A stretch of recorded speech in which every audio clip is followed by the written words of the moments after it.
just to start getting an idea about these three aspects of yoga practices, pratyahar, dharana, dhyan.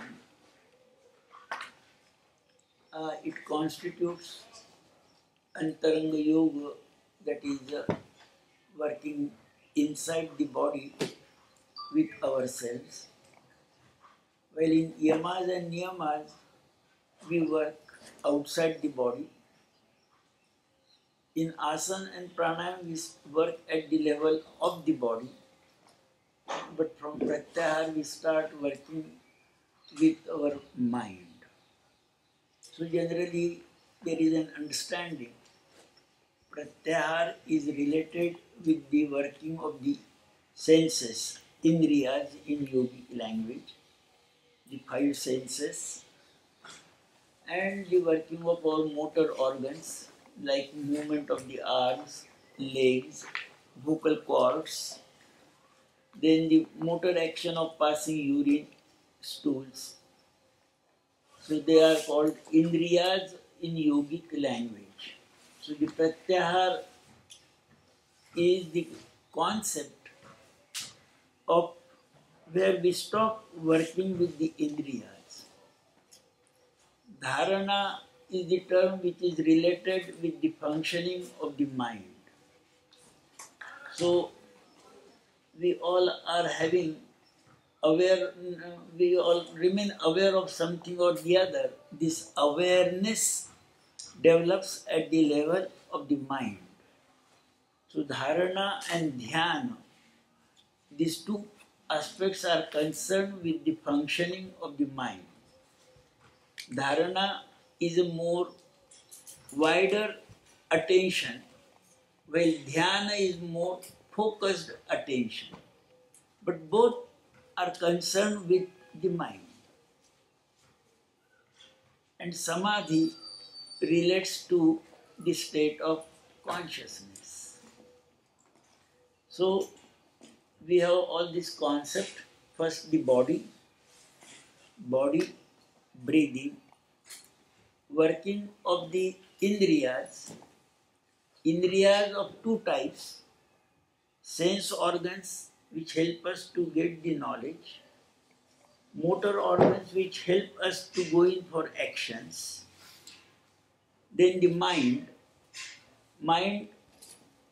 functioning in two different ways, a wide angle attention focusing, like wide angle lens for the camera, and a focused attention pinpointed like close-up lens,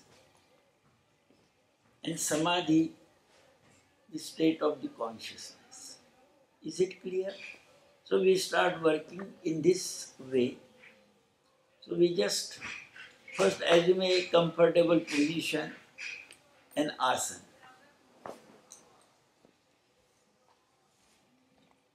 We scan our physical structure, the body.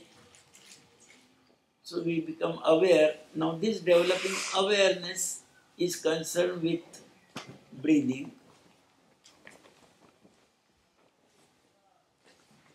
Because it is the mind which is going to become aware of our physical body, both the legs, no imagination, no visualization. We start getting knowledge from the legs, both the arms,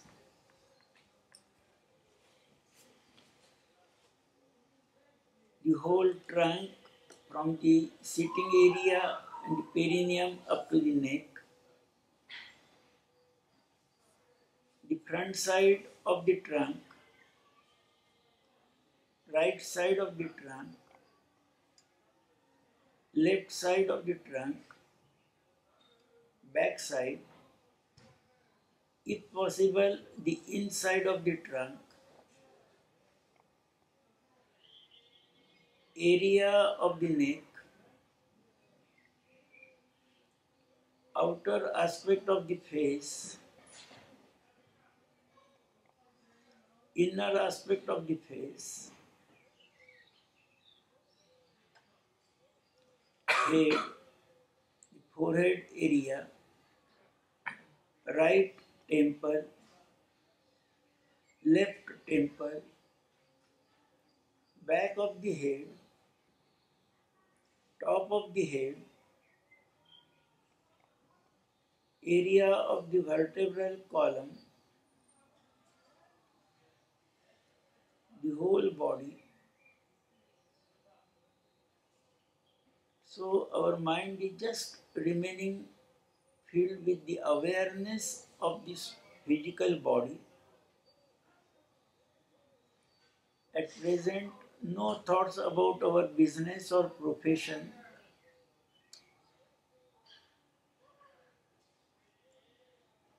So while remaining aware of the physical body, we may be able to recognize areas of tensions, pain, heaviness, tremors, twitches, rigidity, etc.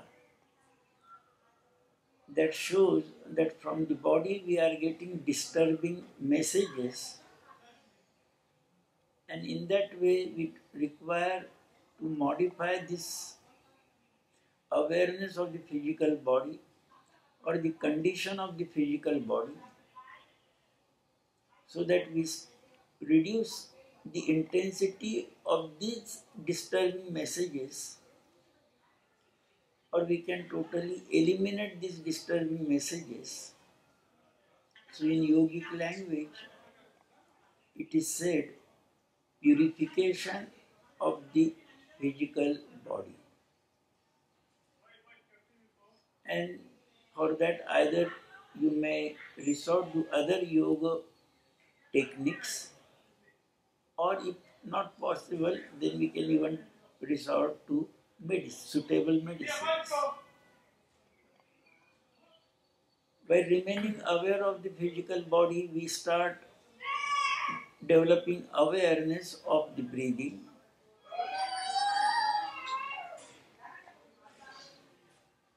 So there are three different components which contribute to breathing awareness.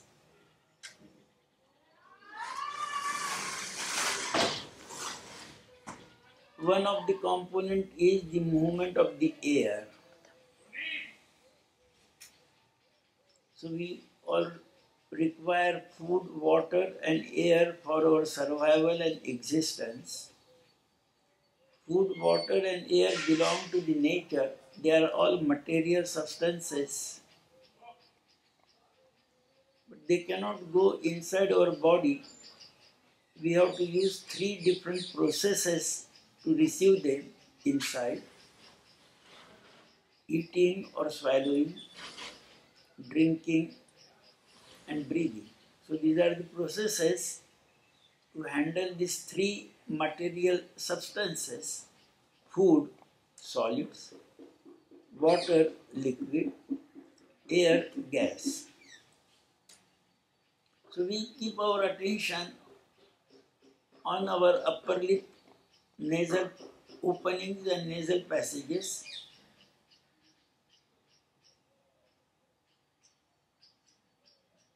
Continue with our natural involuntary breathing.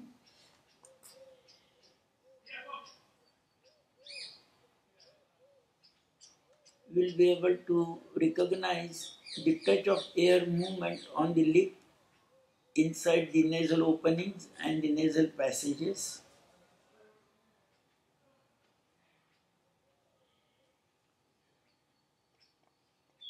With the help of this touch of air, we will be able to recognize that this air is flowing once inside the body, inwards.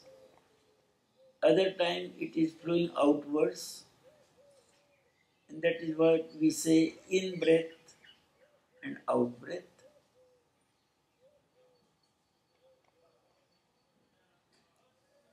Now the real work starts.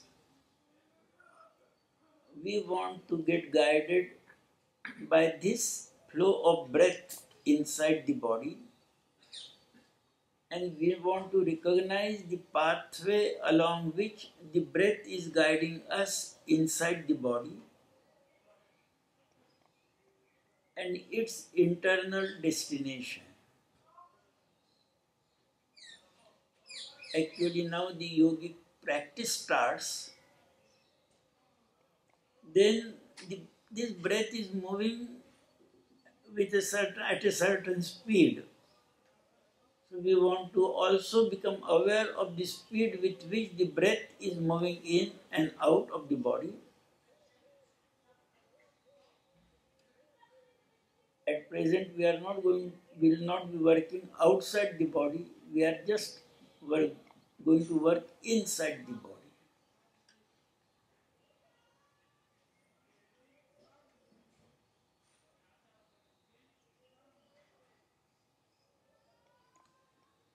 So our mind has started getting a different type of knowledge. This knowledge is about the movement of breath, the pathway along which the breath is moving inside the body, and the internal destination. So it is not the knowledge about the traffic. It is not the knowledge about whether the food kept for cooking in the kitchen is getting cooked or overcooked, or getting some messages in our mobile phone. So we start getting a different type of information, different type of knowledge. So this changing of the nature of the knowledge becomes pratyahara. Then we also use mouth for breathing when we are talking, singing. So we are going to breathe through the mouth for some time. So we close the nose, keep the mouth open, continue breathing through the open mouth.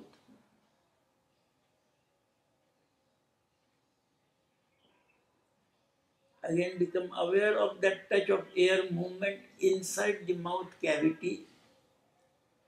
Through the touch of air, you will be able to recognize that once the air is moving inwards, in breath, other time it is trying to move outwards, out breath. And now the yogic practice starts. We want to recognize the internal experiential pathway along which the breath is moving inside the body, because you are experiencing that touch of air movement. And with the help of that internal touch, you are able to recognize the speed with which the breath is moving, the pathway along which the breath is moving, and its internal destination. So once the mind goes inside the body, and then the mind starts moving outwards along with the breath,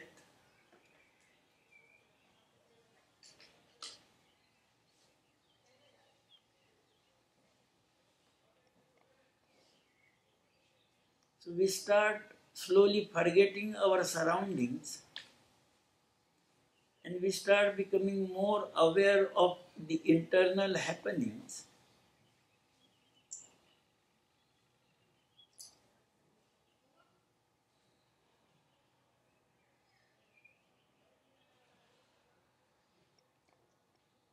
So with this, you can understand the concept of pratyahara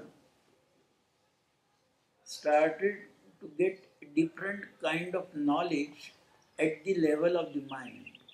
And therefore we develop a different kind of awareness. And this awareness is about ourselves. But if you ask the question, who is breathing? You will get the answer, you are breathing.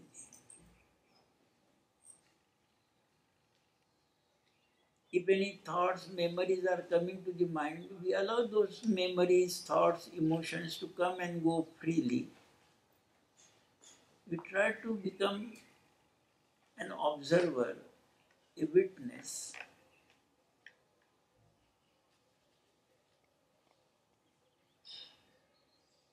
Now we will just come out back into the hall to have some interaction. So, was it possible? Those who are joining us for the first time, could you become aware of the flow of breath?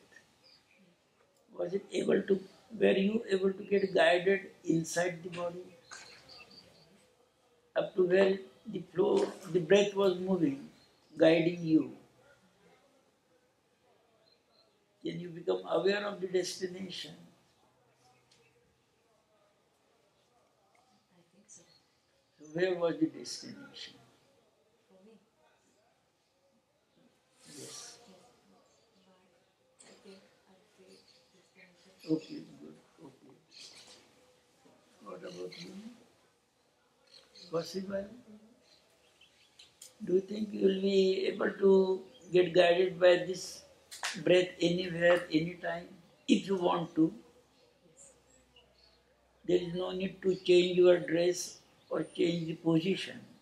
Any position, any change, dress anywhere, it is just like changing the gear of the car. You just change the gear of your attention. The attention which we generally keep outside the body, we change that gear of attention focusing. Instead of keeping it outside the body, we start keeping it inside the body and we start getting a different kind of knowledge. This getting a different kind of knowledge then becomes pratyahar. Then usually we guide the breath, but here we want to get guided by the breath. It is very much like taking the baby out. Sometimes we guide the baby, other times the baby guides you. A baby or a dog, when you take it out, sometimes you take the dog and he follows you. And sometimes the dog guides you. So once you understand this, you have understood. The breath is like that baby or a dog. In the beginning, we guide the breath. Afterwards, we can allow the breath to guide us. And then we start getting some different knowledge.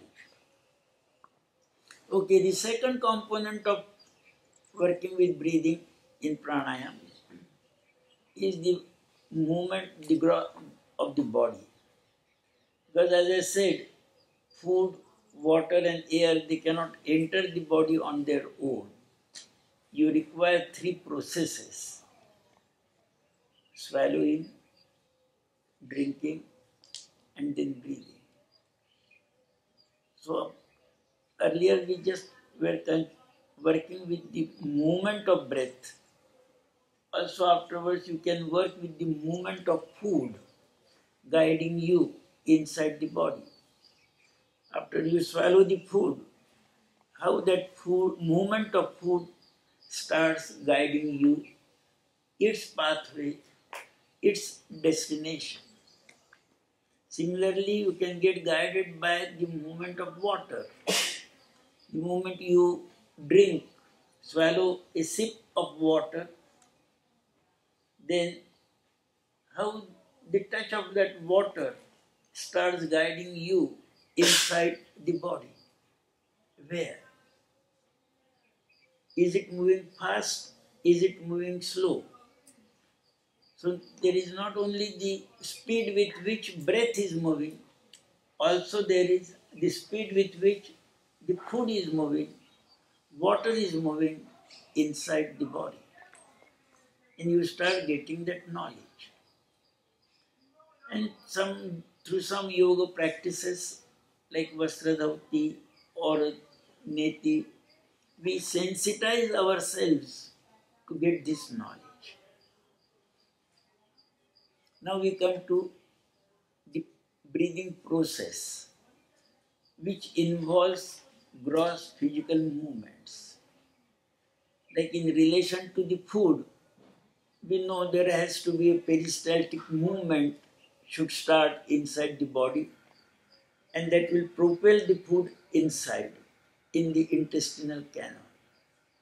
If there is no peristaltic movement, then the food will not move, there will be constipation. If the movement increases, then there will be loose motions or colitis. So we get this knowledge in respect of the movement of the food or urine. Also we can get similar knowledge about the movement of the breath, how we make the air to move. So we are going to work with that. We go put our hands on the side of the trunk at the level of the stomach. It is revision for those who were here yesterday, but a lesson for those who are attending for the first time. Continue with your normal breathing.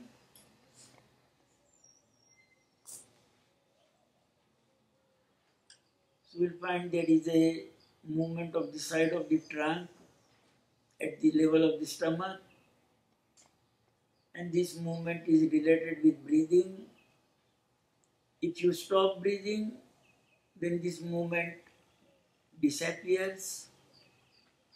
If you start to breathe, the movement reappears, and therefore you can just say it is like peristaltic movement. The body is expanding, retracting. Then we put the hands on the sides of the chest.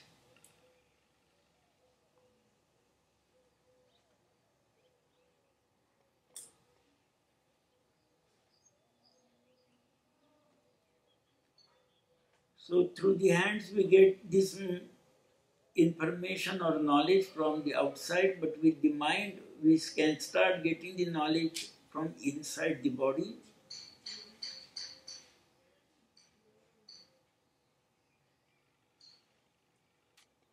Again you will find the body is expanding, retracting, and you will find during inhalation the body is moving outwards. During exhalation the body is moving inwards. Then we put this area of the index finger and the thumb on over our pelvic bones.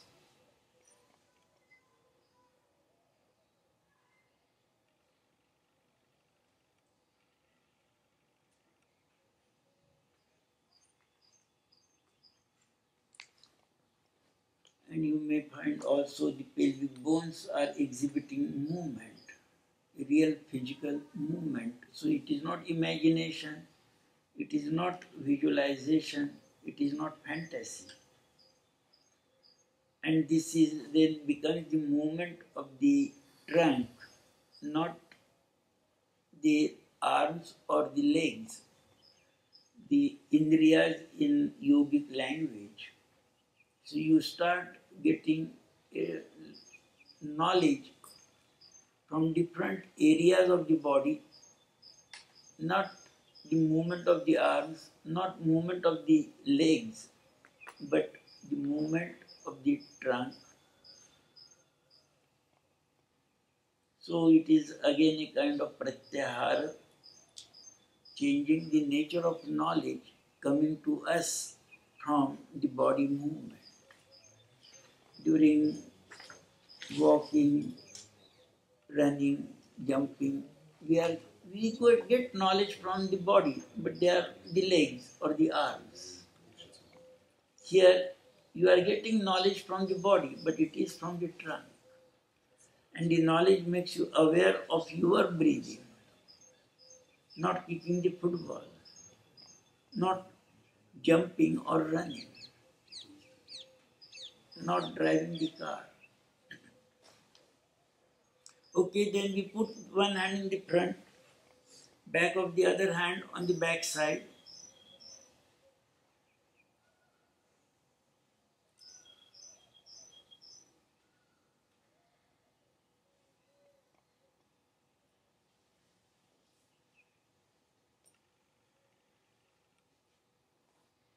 is there uniform movement on both sides, or there is more movement on the front and relatively less movement on the back? Second. Less in the back. Less in the back. Sure. What is your experience, those people who are working for the first time with their breathing in this way? It's also Much less or just slightly less? yeah, much less. Much less. What about you? Yes, much less. Yes. So, if no, some people have not really done any yoga practices of any kind, they may report that there is absolutely no movement on the backside. You have done some asanas, and therefore you are experiencing at least some movement on the back. But when we start working with patients or newcomers, they say, oh, there is no movement on the backside. Then we put one hand on the chest, back of the other hand on the backside. Continue with breathing.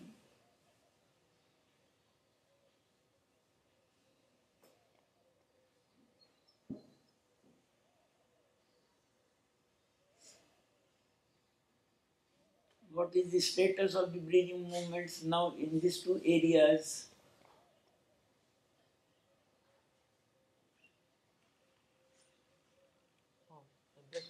Back is more, front is less. So now again,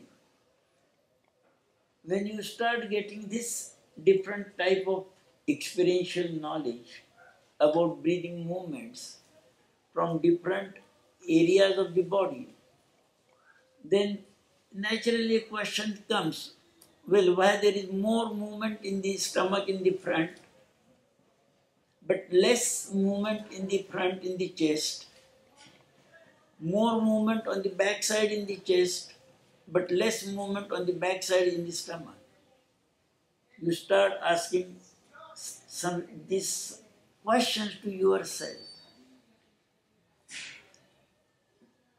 In yogic language, then we say we are recognizing the blockage in the breathing activity.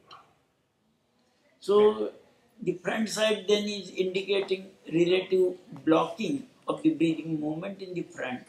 Can you say how it must be? Huh? Can you say how it must be at the health people? How the breathing must be? Yes, this is, once you experience this, then you start understanding this, when you go to the concept of chakras, and there is this concept of purification of the chakras. So which areas related with the chakras require purification? So there can be an associated disturbing memories which require purification. Or this is the breathing movement, one of your life activity, which is blocked, requires purification. So at present we are getting this basic knowledge. With the knowledge you are able to have a self-diagnosis, where I have to work in future with other yoga practices. So when you understand there is a less movement in the front in the chest, but adequately free movement in the stomach, naturally you will be interested to work in the front side of the chest. You may not like to work on the back because it is already exhibiting free breathing movements. So you will be more concerned to work in the front.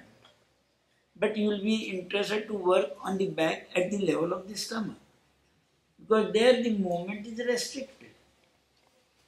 So you start becoming conscious of these imbalances in the body.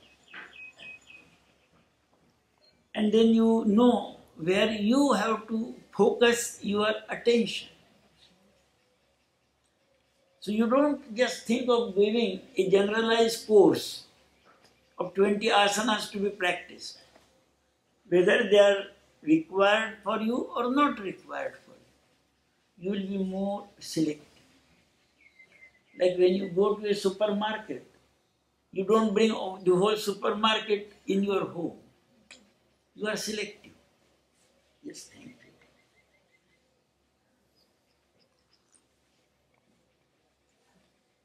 So this becoming more selective, and when you try to be selective, selective for whom? First you are selective for yourself. What are your personal needs?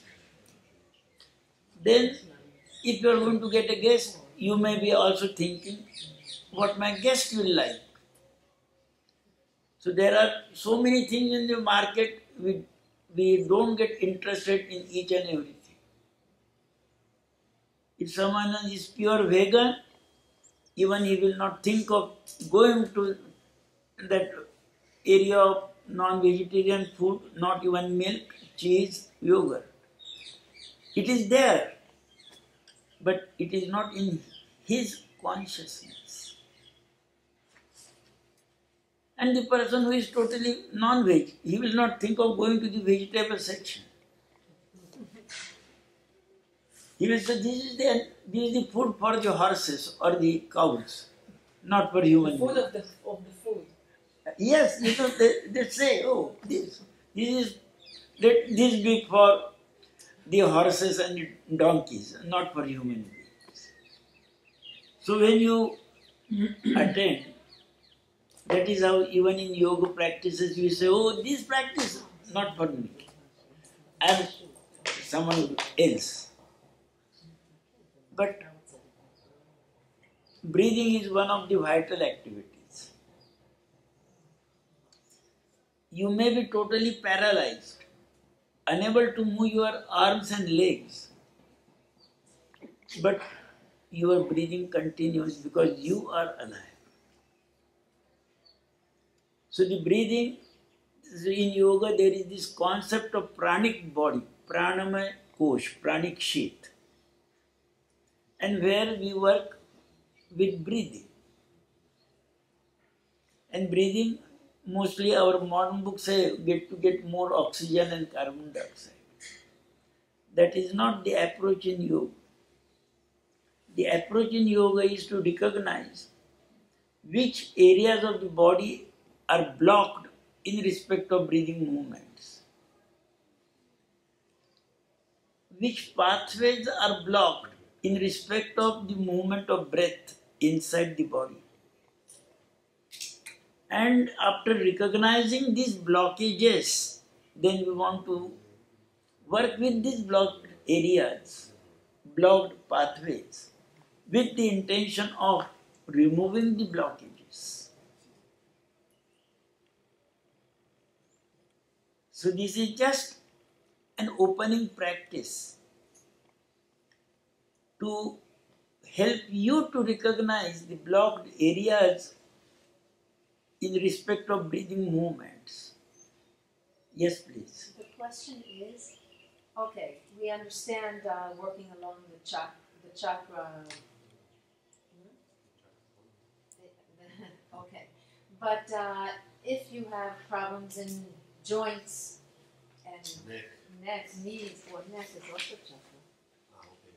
But joints like these, so how will you work with the breath there? Is that the question? Yeah. It's not exactly related to chakras, or it is? Well, there is the concept of secondary lotuses. If you will see the pictures, they are showing one lotus in the shoulder, another in the elbow joint, another in the wrist joint, one in the knees.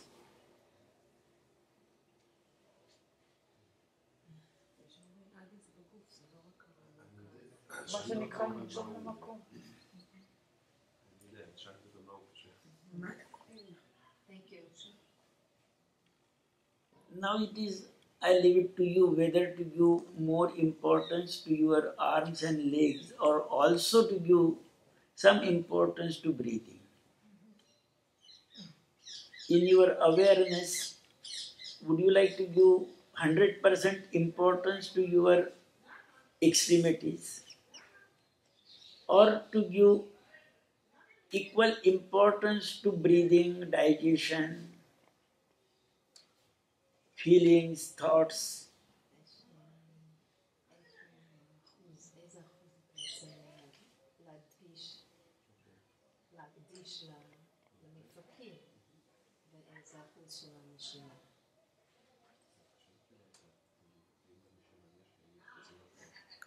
שיר שאלות. Yes, please. Can you check in these places if there is a breathing movement? Yes. So how you do it? You also put your hand, or how you check? You can put the hand and then you can start, but this is for self, you have to go through the mind.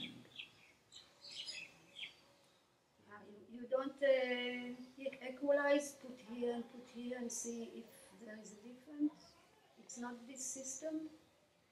It is, we ultimately want the breathing body to be as big as the physical body. And arms and legs become the part of the physical body. You expect to feel, I'm asking you, you expect to feel movement from breathing here in the elbows?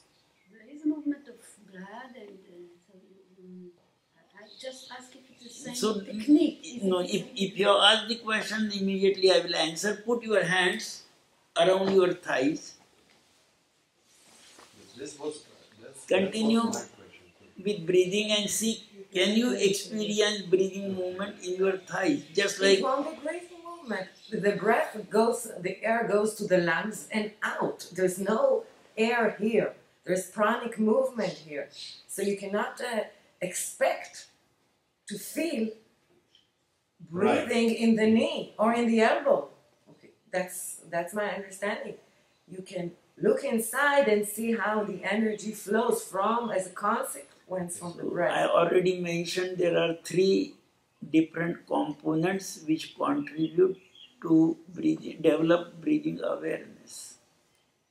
And we were only on the second component of gross body movement related with breathing. We didn't talk about the third component, which is the movement of the energy. Yeah, but just expecting to feel the lungs, you cannot feel effect of breathing in any part that is not related to... בצורה אחרת. מה? אתמול הוא הגדיר את הבריזינג בצורה אחרת. זה גם לא שאני יש את התנועה של הגוף. השמחה של התנועה כולכם של מומחים. הגוף, בכל מצב. מומחים, I asked him if this is the same technique to see if there is a blockage. אוקיי. הטכניקה. Yesterday I tried to explain the concept of breath in yogic language and the concept of breath in medical language.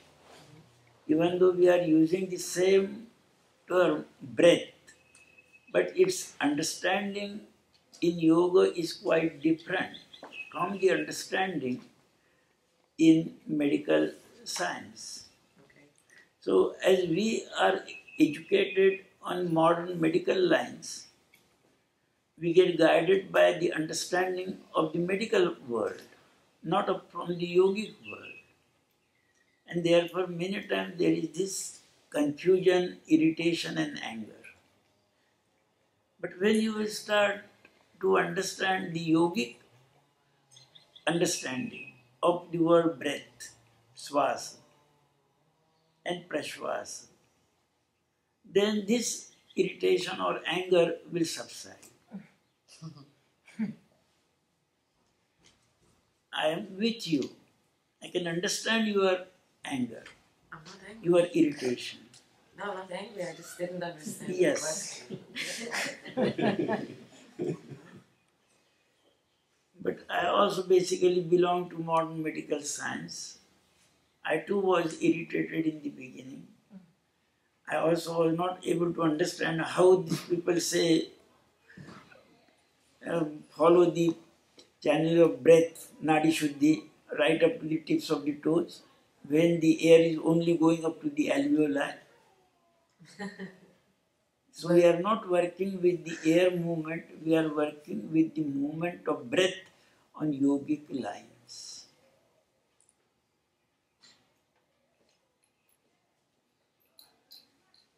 We are not in disagreement.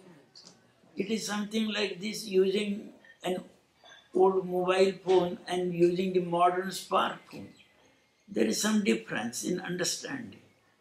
Yes, but when you talk about the movement, when you put your hand on your chest, So this is not, when this you is a breathe, body or in movement, the this is back, body it's the movement. area where you breathe, and you cannot. Therefore I said It's this part is, of the body movement. this is a body movement. Exactly. I didn't say this is air movement or movement of the breath. But without body movement, the food from the mouth cannot move in the esophagus. I understand and I agree. It's fine. Because there comes then the other understanding of the working of the vayus. And we talk about how different vayus working inside the body.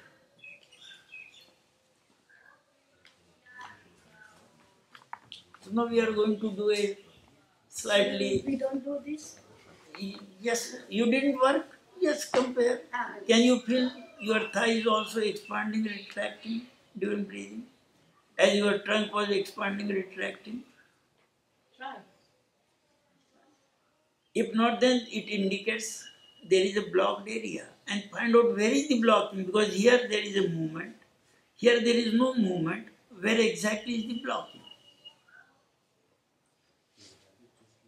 And then through suitable practices, you will have to work in that blocked area to remove the block. So there will be unblocking. Because here you are able to feel the movement. Here there is no movement. Therefore the block area is somewhere here. Also you can put your hand around your arm.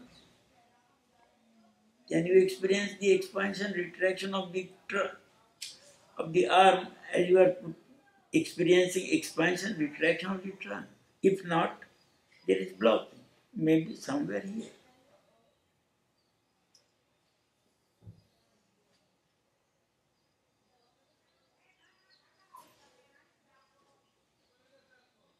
And here we are not talking about the internal air movement. We are talking about the body movement.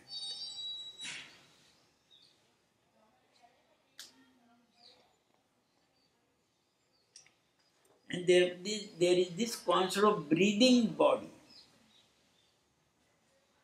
Just like we have got a moving body, there is a breathing body. The moving body is moving in one direction, locomotion. Breathing body is moving in expansion and retraction. So the area of the body is the same, but you experience different types of movements. One is locomotor movement, Vyan activity. Another is expanding movement, Prana activity. Another is retracting movement, Apan activity.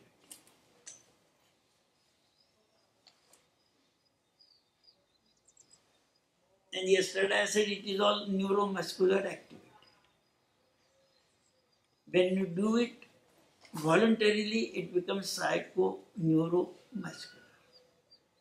But when you start getting the knowledge of these movements, it becomes neuropsychic activity.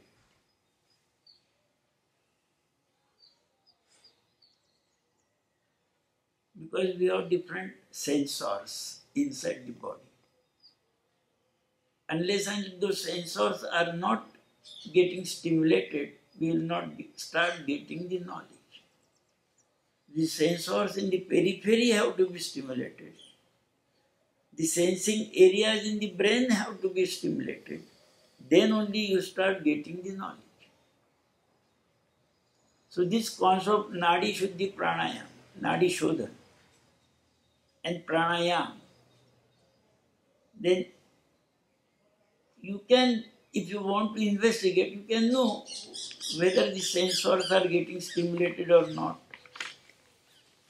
Are they blocked?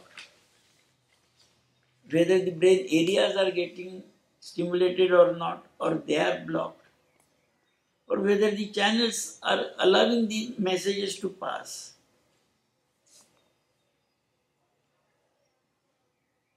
Okay, can you proceed further?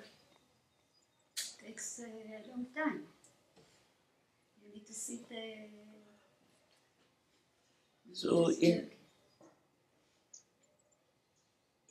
Indian tradition, when the person was introduced, he was given a period of about 12 years to get real fruit. Today we want the results within 12 minutes. It is fast food area, McDonald's. But it is not that simple. So yesterday I said, the boy was introduced to these practices when he was 9 years. And he was supposed to reap the fruits when he becomes about 21 or 23rd year, starting his own individual life, independent life. But now we are getting introduced as adults. But if you are in a positive, receptive mode, you can get these things earlier. If you get blocked and more irritated, then it gets more time to get it. Because we ourselves create a barrier, resistance. Instead of remaining receptive, we start block and we remain more non-receptive.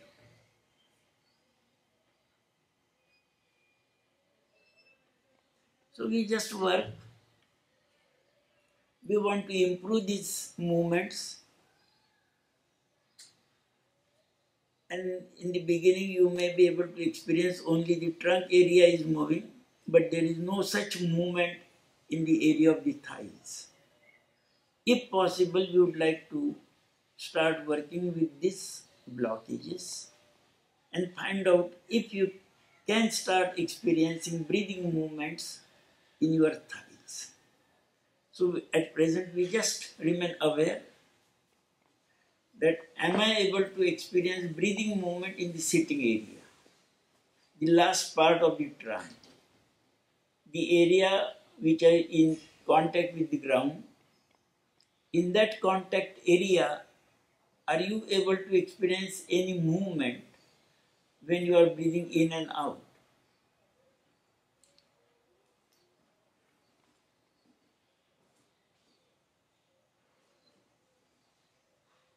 Can you experience some movement in your urethral area, in your anal area, perineum?